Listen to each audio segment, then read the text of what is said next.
আটা দিয়ে এত মজার কেক বানানো যায় আমি আগে জানতাম না। আসসালামু আলাইকুম। 1 কাপ আটা দিয়ে আজকের এই কেকটা বানিয়েছি। রেসিপি ফলো করলে যে কেউ বানাতে পারবেন, আর খেতে হয়েছে ভীষণ মজার। কেকটা বানানোর জন্য এখানে নিয়েছি 4টা ডিম। আমি একটু বড় করে বানাবো তাই 4টা ডিম নিয়েছি। কেউ চাইলে 2টা দিয়েও বানাতে পারেন। দিয়ে দিচ্ছি হাফ কাপ চিনি।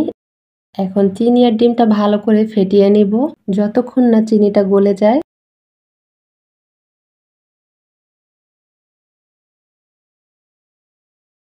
4-5 মিনিট ধরে ভালো করে ফেটিয়ে নিয়েছি। এখানে দিয়ে দিচ্ছি হাফ কাপ তেল।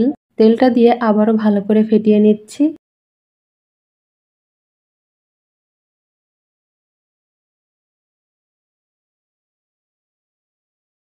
ভালো করে ফেটিয়ে নিয়েছি। এখানে দিয়ে দিচ্ছি 1 চিমটি পরিমাণ লবণ আর 1 চা চামচ ভ্যানিলা এসেন্স। আবার একটু ভালো করে মিশিয়ে নিব।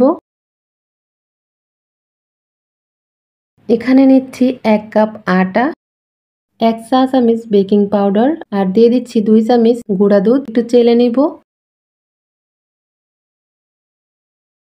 এখন ভালো করে ডিমের মিশ্রণের সাথে মিশিয়ে নিব যাতে ভিতরে কোনো লাম্পস না থাকে।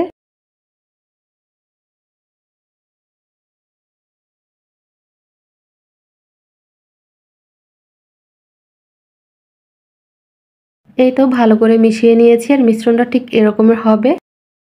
এখন কেকটা আমি এরকম একটা সার্ভিং ডিশের মধ্যে বেক করব। তার জন্য একটুখানি তেল ব্রাশ করে নিচ্ছি। তার উপর একটুখানি ময়দা ছিটিয়ে দিচ্ছি। এখন কেকের মিশ্রণটা ঢেলে দিব।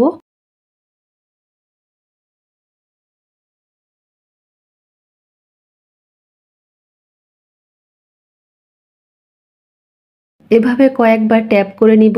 যদি ভিতরে কোনো বাবলস থাকে তাহলে সেগুলো বেরিয়ে যাবে। এখানে কড়াইয়ের মধ্যে 2টা লেখালেখির কাগজ দিয়েছি আর একটা স্ট্যান্ড বসিয়ে দিয়েছি। তার উপর কেকের বাটিটা দিয়ে দিলাম। এখন ঢেকে রাখবো 30 মিনিটের জন্য। চুলার আঁচটা একেবারে মিডিয়াম টু লোতে থাকবে। 30 মিনিট পরে ফিরে আসছি। কেকটাকে একটু চেক করে দেখতেছি কেকটা একদম পারফেক্ট ভাবে হয়েছে। এখন এটাকে নামিয়ে ঠান্ডা করে নিব। ছুরি দিয়ে কেকের সাইড একটু আলগা করে নিব।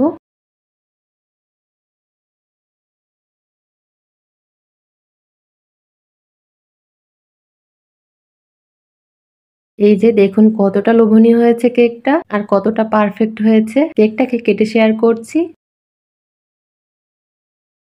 কেকটা কতটা পারফেক্ট হয়েছে। এখন এইভাবে ছোট ছোট করে পিস পিস করে নিচ্ছি।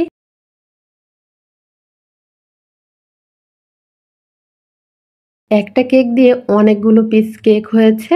এই যে একটা পিস দেখাচ্ছি যে কেমন হয়েছে, ভিতরে একদম পারফেক্ট। এই যে একটা কেক ভেঙে দেখাচ্ছি যে কেমন হয়েছে।